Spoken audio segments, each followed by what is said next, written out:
Assalamualaikum, welcome back to Invest Saham. Pada video ini kita akan update money flow di saham sektor batubara dan strategi untuk dividen investing. Sebelumnya disclaimer ini bukan ajakan jual beli saham ya. So langsung saja kita ke pembahasan.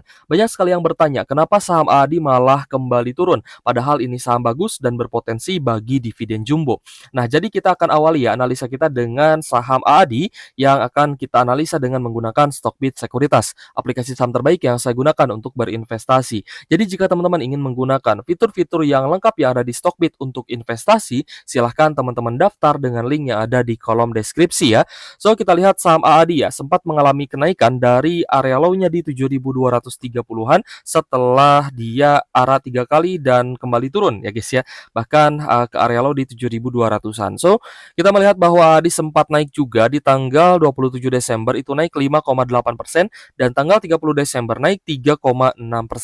Tapi ternyata di 2 hari terakhir ternyata mengalami koreksi ya. Di tanggal 2 Januari itu turun 2,9% dan tanggal 3 Januari turun lagi 4,56%.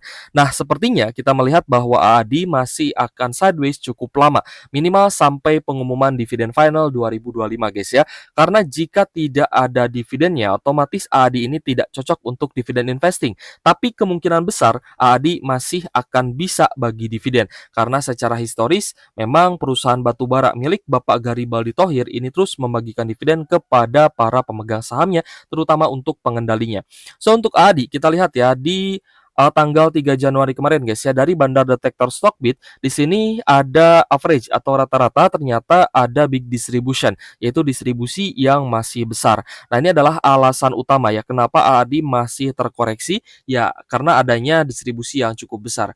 Kita cek hari Jumat kemarin guys ya, ternyata sebagai top seller ada LG 58,9 miliar, lalu ada OD 5,5 miliar, sedangkan MG 4,5 miliar. Yang artinya kita lihat juga di sini bahwa investor asing itu masih net sell 4,6 miliar.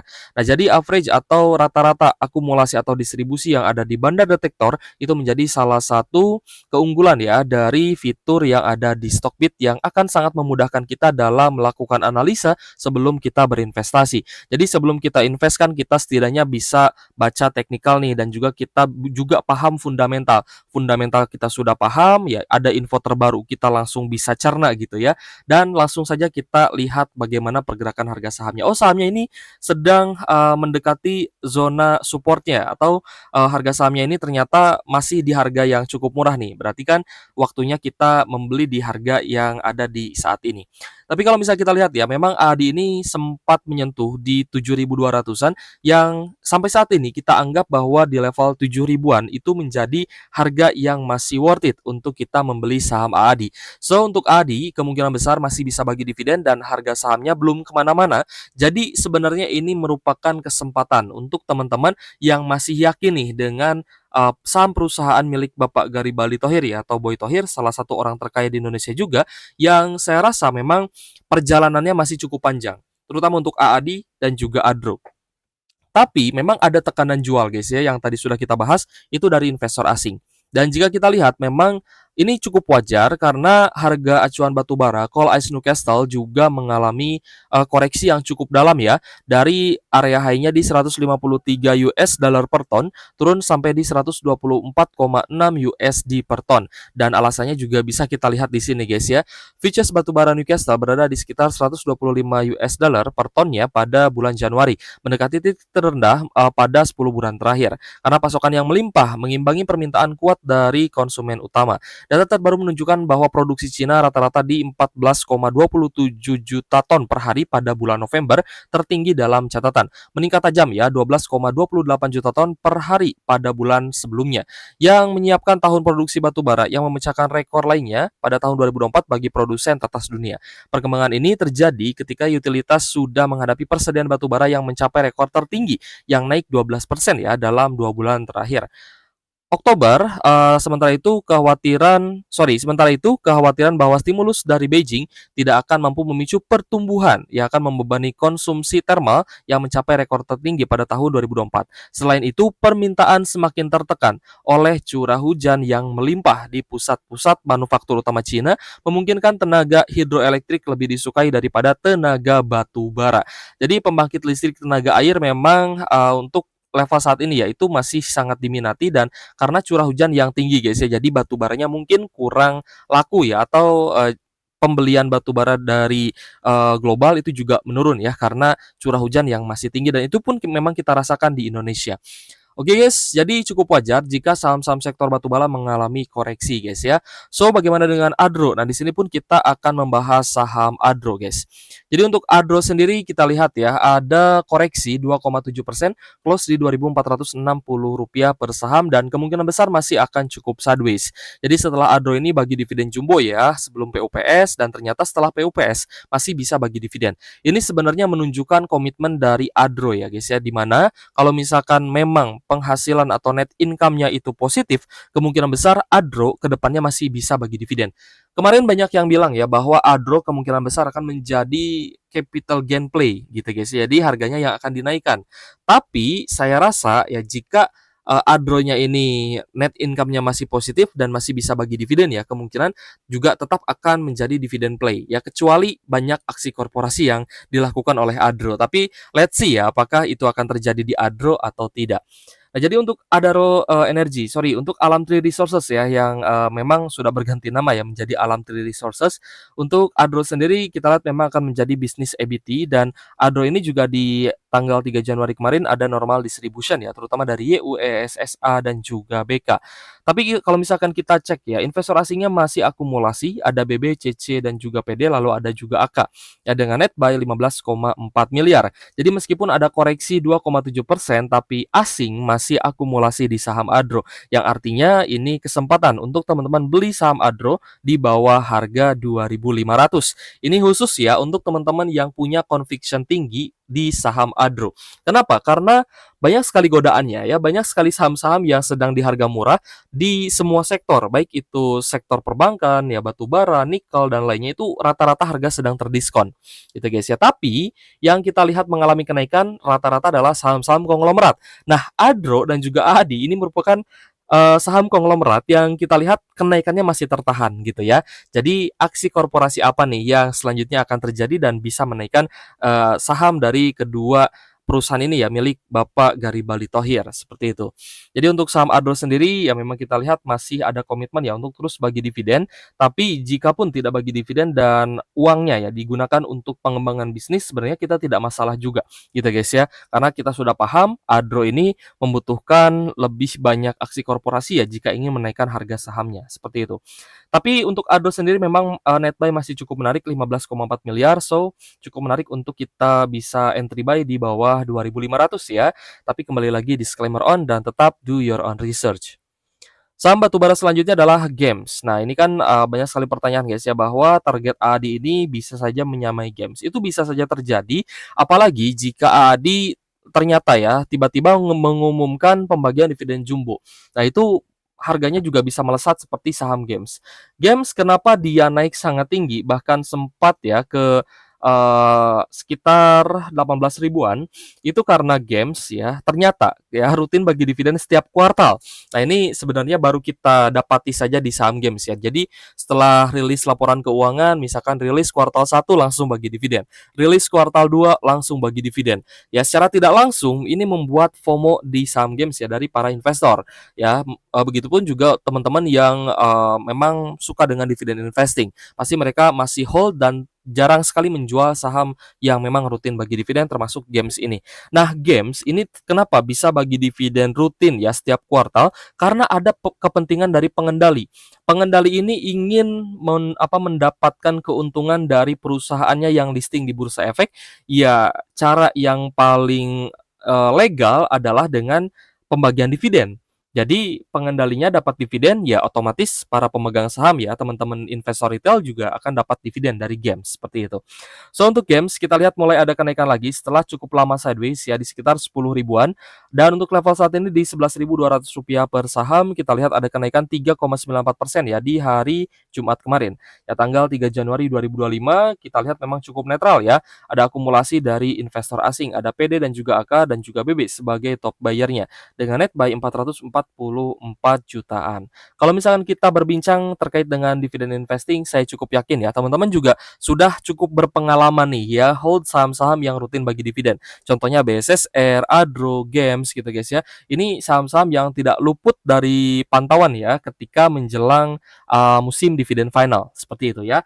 Tapi ya let's say ya kita berinvestasi ya di saham yang rutin bagi dividen dengan semua ya uang kita, dengan semua hasil kerja keras kita, ya otomatis ya kita pun akan mendapatkan pertumbuhan portfolio dari setiap pembagian dividen oleh saham-saham batubara yang memang rutin bagi dividen ini. Jadi perlu diperhatikan bahwa dividen ini adalah kepentingan dari pengendali. Jika pengendalinya ada kepentingan untuk mendapatkan keuntungan ya, cuan, profit dari perusahaan anak mereka atau dari anak perusahaan mereka ya yang juga listing di Bursa Efek, maka akan terjadi pembagian dividen final. Oke, jadi cukup menarik untuk Games ya, semoga bisa lanjut naik lagi. Nah, lalu bagaimana kabarnya dengan ITMG? ITMG di hari Jumat kemarin ya, ada kenaikan tipis 0,4% saja, close di Rp26.300 per saham. Jika kita lihat ya, saham-saham batubara yang harganya cukup tinggi, yaitu ITMG, UNTR ya, dan Games juga bisa naik dari 7.000 ke 18.000 tadi ya, dan untuk level saat ini di 11 ribuan. Apakah Adi bisa menyusul saham Games, ITMG? Bisa saja ya, jika Adi bisa bagi dividen jumbo. Jadi untuk ITMG sendiri kita lihat ya, memang masih ada normal distribution.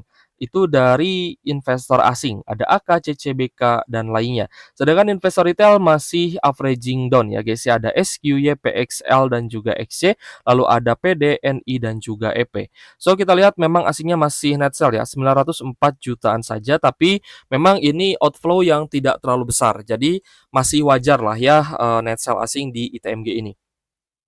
Jadi ITMG gimana Kak? Ya kalau misal kita lihat memang ada pantulan nih di level supportnya yaitu di sekitar 25.300-an. Jadi kalau misalkan ITMG naik lagi berarti di level saat ini di 26.300 itu menjadi area higher low untuk ITMG dan ada potensi untuk bisa lanjut naik lagi selama mampu bertahan di atas MA 150-nya. Jika breakdown teman-teman bisa tunggu di 25.200, 25.300 untuk kembali beli di harga bawah.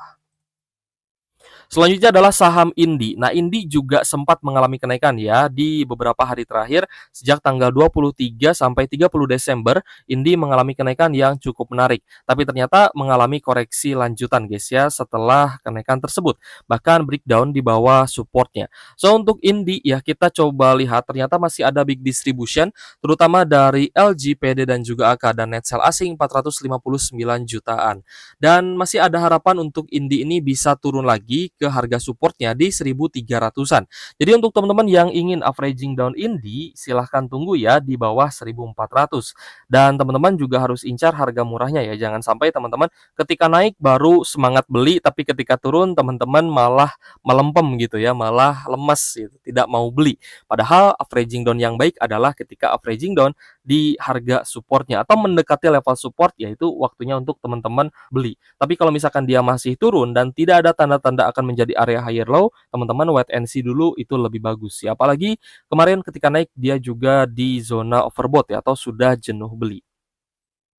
Selanjutnya adalah saham PTBA guys ya. Jadi untuk saham PTBA ada kenaikan tipis 0,75% close di Rp2.700 per saham setelah di hari sebelumnya, hari Kamis 2 Januari itu koreksi 2,5%. Tapi yang menarik kita lihat ternyata ada akumulasi yang cukup besar nih, terutama dari investor asing ya. Ada BB, AK, lalu ada KKB, QYP, dan juga LG. So akumulasi dari BB 5,5 miliar guys ya. Jadi cukup menarik untuk saham PTBA, teman-teman yang mungkin ya ingin dapat harga bawahnya PTBA di level sekarang, saya rasa cukup menarik. Tapi untuk prediksi dividen ya, kita sebenarnya masih menunggu ya seperti apa nantinya PTBA ini akan bagi dividen final. Apakah DPR-nya akan tinggi atau tidak? DPR itu adalah rasio persentase seberapa besar yang dibagikan dari laba bersih atau dari EPS-nya. Misalkan EPS-nya 500 per saham gitu ya. Nah, ketika DPR-nya 100% berarti 500 itu adalah dividennya. Tapi kalau misalkan DPR-nya ternyata 50% berarti dividennya hanya Rp250 per saham. Nah, itu juga harus kita akumulasikan guys ya, apakah memang ada potensi pembagian dividen jumbo atau tidak. Tapi kalau untuk perusahaan BUMN, Main ID ya, seharusnya sih masih bisa bagi dividen besar dan semoga itu juga memang benar-benar bisa terjadi ya. Karena, kita lihat pengembangan, sektor, di Indonesia itu masih banyak membutuhkan dana gitu guys ya. Masih banyak sekali pengembangan-pengembangan bisnis yang harus dilakukan oleh pemerintah, sehingga perusahaan-perusahaan yang sudah berjalan ini diharapkan bisa terus membagikan dividen kepada para pengendalinya. Seperti itu ya. Jadi untuk saham PTBA saya rasa cukup menarik di level saat ini, apalagi jika teman-teman berhasil dapat PTBA di bawah 2.700-an. Itu saya rasa lebih menarik lagi karena memang, sedang ada akumulasi ya meskipun cukup sideways di hari Jumat lalu. Lalu bagaimana dengan potensi dari IHSG? Nah, IHSG kemarin naik tipis 0,02% dan close di 7.164 ya, tapi memang masih ada net sell asing. Jadi gimana Kak, apakah asing ini akan masuk lagi ke IHSG atau seperti apa? Karena kita melihat banyak sekali saham-saham, perbankan ya, saham-saham bagus lah ya, fundamentalnya oke, rutin bagi dividen yang harga sahamnya masih, ini ya, masih terdiskon dan belum naik kemana-mana gitu ya. Kalau menurut saya sih memang, di awal tahun 2024 ini sorry 2025 ya, di awal tahun 2025 ini investor asing pun masih melihat perkembangan market. Jadi investor asing itu sebenarnya mereka itu punya portfolio di berbagai negara, punya portfolio di berbagai instrumen investasi. Bukan hanya saham, mungkin juga ada di kripto, mungkin juga ada di obligasi gitu guys ya. Mereka diversified. Mungkin juga punya saham di negara lain ya, seperti di India, Vietnam, dan lainnya. Jadi dana mereka juga meskipun besar ya, tetap terbagi-bagi, diversified. Nah ini juga yang harus kita perhatikan. Kalau misalkan dolar sedang menguat, rupiah kita sedang anjlok, maka otomatis yang akan diuntungkan adalah saham Amerika Serikat. Ya kita lihat rupiah kita memang ada penguatan 0,13% ya di 5 hari terakhir itu di 16.200 rupiah per 1 USD. Tapi pertanyaannya apakah dolar akan turun lagi sehingga rupiah menguat gitu ya atau malah rupiahnya yang terus menguat. Tapi saya cukup ragu ya kalau rupiah menguat tanpa dolar turun gitu ya. Tapi kembali lagi ya teman-teman mungkin juga ya sorry guys. Mungkin juga teman-teman bertanya-tanya ya, apakah, IHSG ini akan naik dalam waktu dekat? Kalau menurut saya sih ada peluang ya, sampai nanti dividen final semoga IHSG bisa rebound lagi karena memang di level saat ini sudah cukup murah ya saham-saham yang ada di IHSG dan sudah cukup terdiskon lah. So, kita ada harapan ya menjelang dividen final 2025 ini, semoga saham-saham yang kita pegang membagikan dividen yang besar sehingga ada potensi rebound dan kita bisa take profit. Oke guys, jika ada pertanyaan boleh tulis saja di kolom komentar ya. Sekali lagi untuk teman-teman yang ingin menggunakan fitur-fitur yang lengkap yang ada di Stockbit, silahkan teman-teman daftar dengan link yang ada di kolom deskripsi. Oke guys, thank you for watching. See you on the next video. Wassalamualaikum warahmatullahi wabarakatuh.